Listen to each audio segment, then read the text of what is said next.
మీరు నాకు తెలిసి ఈ మధ్యలో ఒక 1-2 ఇయర్స్ బ్యాక్ మీకు చాలా గ్యాప్ వచ్చింది సినిమాలు. అండ్ నాకు తెలిసి మీకు యాక్సిడెంట్ అయిందని విన్నాను. యాక్సిడెంట్ అవ్వడం వల్ల ఆ గ్యాప్ వచ్చిందా, లేకపోతే జనరల్గా వచ్చిన గ్యాప్ అండి అది? ఎప్పుడు సార్ అది? ఒక 2 ఇయర్స్ ఈ మధ్యన. ఈ మధ్యన యాక్సిడెంట్ అంటే పర్సనల్గా బండిలో వెళ్తాను ఏదో తగిలో యాక్సిడెంట్ కాదు. గీతాంజలి అనే ఒక యాక్సిడెంట్ అయింది. ఎట్లా? కెరియర్లో గీతాంజలి అనేది ఒకటి వచ్చి యాక్సిడెంట్ అయింది. అందువల్ల కెరియర్ స్టార్టింగ్లో మీరన్న యాక్సిడెంట్ అయింది. అది నాకు లెగ్ బ్రేక్ అయింది, రైట్ లెగ్ బ్రేక్ అయింది. నాకు నీ సరిగ్గా ఉండదు, నీ ప్రాబ్లం ఉంది. నా నడక కూడా కొంచెం వంకరగా ఉంటుంది. నేను ఆ విషయం మర్చిపోయినప్పుడు ఎదురుకి బాగా తెలుస్తూ ఉంటుంది అనమాట. అలా నడుస్తూ ఉంటాను. కొంచెం కాన్షియస్ అయితే మళ్ళీ, ఎందుకంటే దీని మీద ఎక్కువ బరువు పెట్టకూడదని ఇన్నర్గా ఏదో ఉండి అలా నడుస్తూ ఉంటాను. అది కెరీర్ స్టార్టింగ్లో బైక్లో. ఎట్లా అయిందండి యాక్సిడెంట్? ఎట్లా అయింది? ఖమ్మం ఇక్కడ నుంచి మంచిగా ఇక్కడ తిరగటానికి ఒక వెహికల్ కొనిచ్చారు మా ఇంట్లో వాళ్ళు. అంటే పర్లేదు వీడి ప్రయత్నం బాగుంది అని చెప్పి ఒక బండి కొనిపించారు. అతి ఉత్సాహంతో ఇక్కడ నుంచి హైదరాబాద్ నుంచి ఖమ్మంకి ఓ రోజు గ్యాప్ వచ్చి సరదాగా పండగకు దీనికి సంథింగ్ బయలుదేరాను బండి మీద. 2 వీలర్ మీద వెళ్ళాను. ఖమ్మంకి ఇంకో 10 నిమిషాల్లో రీచ్ అవుతానంగా కేశవాపురం అని ఒకటి ఉంది కూసుమంచి, ఖమ్మంకి దగ్గరలో. అక్కడ చిన్న క్రాస్ ఉంటుంది అన్నమాట. నా ఫ్రెండ్ ఇంకో శివ అని ఒక ఫ్రెండ్ ఉన్నాడు. అతను కూడా టీవీలు ఋతురాగాలు వాటిల్లో చాలా ఫేమస్. ఇప్పుడు తను అవన్నీ మానేసి జాబ్ చేసుకుంటున్నాడు. నా బాధ అంతా నేను ఎక్కువగా బాధపడే ఇదిలో శివ గురించి. ఇద్దరం కలిసి కెరీర్ మొదలు పెట్టాం. శివ అని ఋతురాగాలు వాటిల్లో చాలా మంచి స్టేజ్లో ఉండే ఆర్టిస్ట్ అతను. అప్పటికి టీవీలో బాగా ఇది. అతను నేను ఖమ్మం బయలుదేరు. అతనికి చిన్న సోరియాసిస్ అని ఒక డిసీజ్ ఒకటి ఉంది, స్కిన్కి సంబంధించి. మా ఫాదర్కి కూడా అది ఉంది. అదేదో కొంచెం మా ఫాదర్కి తగ్గడంతో దాని గురించి మాట్లాడదాం, కొంచెం ఫ్యామిలీ దగ్గరగా. తను ఎంత క్లోజ్ అయిపోయాడంటే నాకు ఒక 3 నెలల క్రితం పరిచయం అయినా బాగుండేది అన్న, నువ్వు నాకు చెల్లెల్ని ఇచ్చి నీకు పెళ్లి చేసేవాడిని అన్నాడు అనమాట. నేను పెళ్ళి అయిపోయిన తర్వాత అంత మాట అన్నాను. అంటే అంత ఎమోషనల్గా బాండింగ్. నేను ఎక్కడికి వెళ్ళినా పొద్దున్నే నా దగ్గరికి బేగంపేటకి బోరబండ నుంచి బుట్టలో అన్నము రసము అన్నీ పెట్టుకొని వచ్చేవాడు. మళ్ళీ సాయంత్రం వెళ్ళేవాడు. ఇద్దరం కలిసి జర్నీ చేసేవాళ్ళం ఇండస్ట్రీలో హ్యాపీగా. అలాంటిది ఖమ్మం బయలుదేరాం. పాలేరు అని ఒక రిజర్వాయర్ చాలా బాగుంటుంది అనమాట. ఖమ్మంకి బిఫోర్లోనే పాలేరు అని ఉంటుంది. వాటర్ గేటర్ అదిరిపోద్ది. అది చూపిద్దామని ఒక బస్సు వస్తుంటే ఆ బస్సుకి ముందే ఆ లైటింగ్లో వెళ్తా, ఈ లైటింగ్లో చూపించవచ్చు అని ఆలోచన వచ్చి చూపించుకుంటూ వెళ్తే అది ఎంత అంటే టక్మని వెళ్ళిపోద్ది కదా. పాలేరు రిజర్వాయర్ ఇలా ఉంటుంది. ఇలా వచ్చేసరికి ఈ లైటింగ్ వెళ్ళిపోయి నవ్వుకున్నాం. బస్సు సైడ్ ఇచ్చా వెళ్ళిపోయింది. వెళ్తా ఉన్నాం. కొంచెం దూరం అలా వెళ్ళిన తర్వాత కేశవాపురం దగ్గరికి వచ్చిన తర్వాత బస్సు స్లో అయిందన్నమాట. ఓకే. ఎవరు దిగుతున్నారన్న అదే ఆలోచనతో నేను ఇలా తీసుకుంటే ఎదురుగా లారీ వచ్చి కొట్టేసింది. ఈ సేఫ్టీ గార్డ్ ఉంటుంది కదా బండికి, 2 వీలర్కి, అది డోర్ వేసినట్టు క్లోజ్ అయింది. నాకు అది వచ్చి లారీ వచ్చి తగిలే వరకే గుర్తుందండి. దాని తర్వాత కట్ చేస్తే ఈ హైట్లో వచ్చి కింద పడ్డా నేను. అక్కడే మళ్ళీ దాని మధ్యలో ఏం జరిగిందో తెలియదు. అందుకే సప్మ అనేది ఫ్లాష్ కట్ పడ్డట్టు అయింది అంతే. రెప్పపాట్లో జరుగుద్ది అంటారు కదా యాక్సిడెంట్.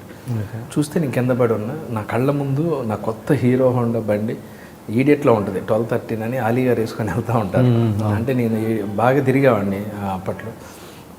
ఆ బండి అలా రాసుకుంటూ వెళ్తూ ఉందన్నమాట. నా హెల్మెట్, చిన్న హెల్మెట్, హాఫ్ హెల్మెట్ నా పక్క నుంచి ఇంకోటి దాన్ని దొక్కుంటూ వెళ్ళిపోయింది. చూస్తే లెగకపోతే లెగలేకపోయాను. చూస్తే జీన్స్లో నుంచి తైబోను స్కిన్ జీల్చుకొని బయటకు వచ్చి తెల్లగా కనపడుతుంటే కొడితే అది బోన్ తీసి లోన్ పెట్టుకొని శివ శివ అని అరిస్తే ఆ పక్కన ఉన్నాడు. నిజంగా ఆ అబ్బాయి పేరు శివ. అప్పుడు ఓం నమ శివాయ అని ఒక 10:30 టైంలో బాగా ఫేమస్ సీరియల్. అది హిందీ వర్షన్ డబ్బింగ్ అయి తెలుగులో వచ్చేది. బాగా ఫేమస్ సీరియల్. అది చూసి ఎవడో పడుకుంటున్నాడు అప్పుడే ఇట్లా డోర్ వేస్తా.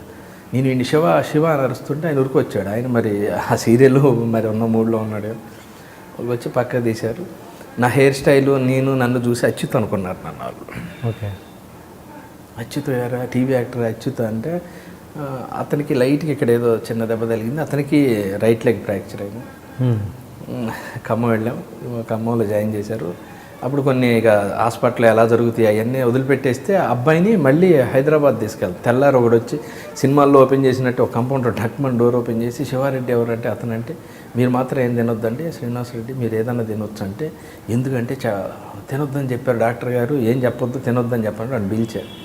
అన్న మేము తెలివైన వాళ్ళమే, ఏదో నువ్వు తినొద్దంటే ఏదో ఊహించేసుకొని టెన్షన్ పట్టం కాదు, రీజన్ ఏంటో చెప్పు అంటే ఆయన స్కల్ప్ చిన్న క్రాక్ వచ్చిందండి అన్నారు. ఇమీడియట్లీగా అతనికి ఒక అంబులెన్స్ బుక్ చేసి హైదరాబాద్ తీసుకొస్తున్నాం. అది మధ్యలో అంబులెన్స్ కూడా బ్రేక్ ఫెయిల్యూర్, ఆ రాళ్ళు పెట్టి ఆయన చాలా ఇబ్బంది పడుతూ వచ్చాడు. ఇక్కడికి వచ్చిన తర్వాత తెలిసింది ఏంటంటే అది ఎక్స్రేలో ఫాల్ట్, స్కల్ప్ గీత కాదు, ఎక్స్రేలో ఫాల్ట్. ఈ ఇంగ్లీష్ మెడిసిన్స్ వాడటంతో ఒళ్ళంతా ఆయనకి సోరియాసిస్ వచ్చేసింది. నా వల్ల ఇండస్ట్రీ కలలు కన్నా ఒక శివ అనే అతను నా క్లోజ్ ఫ్రెండ్, ఇండస్ట్రీలో లేకుండా నా వల్ల నాతో కలిసి జర్నీ చేద్దాం అనుకున్న ఒక ఆర్టిస్టు నా వల్ల నేను ఖమ్మం తీసుకెళ్ళి నేను యాక్సిడెంట్ చేయటం వల్ల అతను ఇండస్ట్రీకి దూరం అయ్యాడన్న బాధ ఎప్పటికీ దహించేస్తూ ఉంటుంది నన్ను. నేను మంచి పొజిషన్కి వెళ్ళాక ఏదన్నా నేను ఎవరికైనా చేయగలుగుతానంటే ఫస్ట్ ఆయనకే చేయాలని ఆలోచన మనసులో ఉంది. అప్పుడు ఆ ఇండస్ట్రీ ఒక 2 years గ్యాప్ వచ్చేసింది. నాకు ఇన్ఫెక్షన్ వచ్చేసింది కాలు, అంటే ఈ టైర్లు, ఈ గవర్నమెంట్ హాస్పిటల్లో చేసిన ట్రీట్మెంటు, దానివల్ల మిగతాది లోన్ పెట్టి కుట్టేయడం, దీనివల్ల ఏమైందంటే మొత్తం ఇన్ఫెక్షన్ వచ్చి 1 నెల రోజులు నేను అసలు సూర్యుని అనేవాడిని చూడలేకపోయా. ఆపరేషన్ థియేటర్లోకి తీసుకెళ్తుంటే చూసాను. ఆ లెగ్ బ్రేకే నాకు బ్రేక్ అయింది, అతనికి కెరీర్ బ్రేక్ అయింది, నాకేమో బ్రేక్ అయింది. శ్రీనివాస్ రెడ్డి మంచి ఆర్టిస్టు అన్న సింపతితో నాకు ఫంటానికి ఇచ్చారు, నవ్వు నవ్వించి ఇచ్చారు. దాని తర్వాత ఫ్రెండ్స్ అందరూ తీసుకెళ్ళి పూరి గారిని పరిచయం చేశారు. ఈ డేట్ పడింది. తను ఇప్పటికీ టచ్లోనే ఉంటాడు శివనాథ్. ఇప్పుడు ఏం చేస్తున్నాడు అతను? జాబ్ చేస్తున్నాడు, అదే ప్రైవేట్ కంపెనీలో ఏదో జాబ్ చేస్తున్నాడు. నేను ఎన్నోసార్లు ఫోన్ చేసి కొన్నాళ్ళు మరి వాళ్ళ ఇంట్లో వాళ్ళు కూడా అంటారు కదా, మీ ఇద్దరు గ్రహాలు గెలవట్లేదు రా. నేను జయము నిత్యమరాలో కూడా ఆత్మవిశ్వాసం అంధవిశ్వాసం అని ఒక మెయిన్ కాన్సెప్ట్ తీసుకున్నప్పుడు కూడా తనే గుర్తొస్తూ ఉంటాడు. కొన్నాళ్ళు గ్యాప్ వచ్చేసింది మా ఇద్దరికి. ఎవరైతే తన శ్రేయభిలాషులు అవ్వచ్చు, తన మంచి కోరుకునే వాళ్ళు అవ్వచ్చు, మీ ఇద్దరికి ఏదో సెట్ అవ్వట్లేదేమో అని కొంచెం కాంటాక్ట్ మధ్యలో పోయింది. అయినా నేను పట్టుకున్నాను మళ్ళీ. ఇప్పుడు కాంటాక్ట్లో ఉన్నాడు, అలాంటిది ఏం లేదు. ఇప్పుడు అంటే కొంచెం తెలిసిపోయినాయి కదా, ఇప్పుడు అప్పుడప్పుడు ఫోన్లో మాట్లాడుకుంటూ ఉంటాం, కానీ కలవటం చాలా తక్కువ అయింది. నా బిజీలో నేను ఉంటాం, అతను బిజీలో అతను ఉంటాం. ఇది ఏ టైంలో అయింది? సీరియల్స్ టైంలోనా? 99. ఇంకా సినిమాలకు రాలేదు మీరు? సినిమా అంటే నేను యాక్చువల్గా ఇండస్ట్రీకి వచ్చిందే 97 ఎండింగ్ 98 మార్నింగ్ టైంలో వచ్చాను.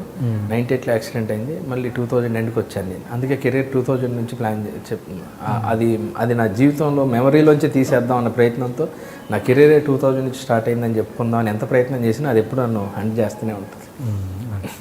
అంటే ఓకే, మీరు సినిమా హీరో అవ్వడము ఆ యాక్సిడెంట్ కాకుండా మధ్యలో ఈ యొక్క 2 years 4 years 5 years బ్యాక్, నాకు ఎప్పుడు టైం గుర్తులేదు కానీ కొంచెం గ్యాప్ అయితే వచ్చింది మీకు. అంటే రెగ్యులర్గా కనబడే శ్రీనివాస్ రెడ్డి కొన్ని సినిమా కంటిన్యూస్గా కనబడడం అనేది కొంచెం దూరం అయింది. అది అదే గీతాంజలికి ముందు అంతేనా? ఆ సబ్జెక్ట్ని ఎంచుకొని దానికోసం ఇంకా స్టార్ట్ అవుతుంది అనే క్రమంలో ఓకే నాకు గుర్తుంది. ఇంకా మీరు ఏమైనా క్లియర్ ఇన్ఫర్మేషన్ ఉంటే చెప్తే ఏమైనా ఐడియా వస్తుందేమో. నాకు తెలిసి అయితే నా కెరీర్ గ్యాప్ రావడానికి కారణం గీతాంజలి. ఆ కథ నచ్చి బెల్లంకొండ గారికి చెప్తే వెంటనే ఓకే అన్నారు. బాగుంది, డెవలప్ చేసేయండి, సురేష్ గెస్ట్ హౌస్లో రూమ్ వేసుకొని అంటే, సార్ ఇది లో బడ్జెట్ సార్, ముందే బడ్జెట్ పెట్టకూడదు దీనికి అని మా ఇంట్లోనే కూర్చొని కథ అంతా చేసాం. బాగా నచ్చింది ఆయన.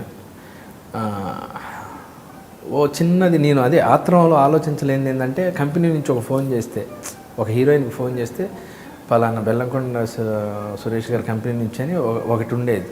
నేనేందంటే మంచి హీరోయిన్ సెట్ అయితే దీనికి బాగుంటుంది అనగానే సరే సార్ నేను హీరోయిన్ ట్రై చేసి తీసుకొస్తా అన్న అదే. కానీ మీరు ఫోన్ చేసి ఒక మాట చెప్పండి సార్, నేను వెళ్ళి కథ చెప్తా అన్న ఆలోచన లేదు నాకు. నేను ఆలోచించలేకపోయాను. నా అంతటి నేనే వెళ్ళి అప్రోచ్ అవ్వటం, వాళ్ళు ఓకే. బహుశా వాళ్ళ థర్డ్ పాయింట్ ఆఫ్ వ్యూలో ఎలా ఉంటుందంటే, నువ్వు హీరోయిన్ తెచ్చుకుంటే నీ సినిమా ఇస్తాడే అని అనుకోవచ్చు కదా వాళ్ళు. ఏమంటే మీరు ఓకే అంటే మన సినిమా సురేష్ గారు ఓకే అన్నారండి, మీరు కూడా ఓకే అంటే మన సినిమా స్టార్ట్ చేసేయచ్చు అంటే వాళ్ళ ఉద్దేశం నువ్వు మంచి హీరోయిన్ని తెచ్చుకుంటే సినిమా ఇస్తామని ఉంటాడు ఆయన అని వాళ్ళు కూడా ఆలోచించిన విధానం అది అయి ఉంటుంది. అందుకే ఎవరు అంత ఇదిగా యాక్సెప్ట్ చేయలేకపోయారు. అందులో నేను చేసిన చాలా మంది సినిమాల్లో వాళ్ళు హీరోయిన్లకు చేశారు, నేను అక్కడ పక్కన హీరో ఫ్రెండ్గా చేశాను నేను.